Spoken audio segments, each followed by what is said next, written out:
such as this one. This is part of a body of research called Significant Life Experiences Research, where we think about what were the significant life experiences that impacted you as a young person and continue to impact you as an adult, that help you to make better and good and better decisions about the environment. And what we know about this is that it's incredibly important for young people to spend time outdoors, to spend time with mentors, to have good guidance around good decision-making skills about the environment, to have a good, strong basis in science, in decision-making, in critical thinking skills. This was a study that suggested that experience with wild nature, and the wild is in quotes because wild can be everything from an open lot next to in a city all the way to spending time in Yosemite. So wild it's relative, but spending time in wild nature before the age of 11 has a strong impact on adult environmental behavior and attitudes. And this is one of a body of hundreds of studies that suggest the importance of spending time outdoors with a mentor. And each one of you sitting in this room is a mentor in some way, shape, or form. And I think each one of you in particular who is related to a school has a conduit to many other mentors for many other children. And so I think it's really important to remember that every single one of these studies that I've been citing here today has this incredible multiplier effect. So that's why I wanted to end with this study to suggest that what we're talking about here today is not just about kids in schools, but it's really about the health and well-being of all of our communities. And this is really, really powerful stuff.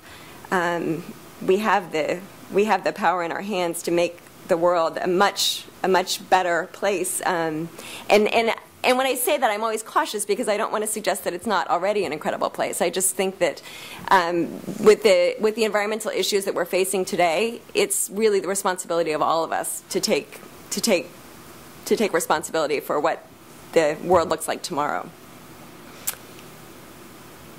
So I'd like to suggest that the studies I've shown you today are just a small snippet, and I apologize for flying through them at a breakneck pace. They're just a small snippet of the hundreds of studies that I could have shown you that suggest that there are very real outcomes from environmental education, and that the evidence is incredible for the outcomes that we see from environmental education.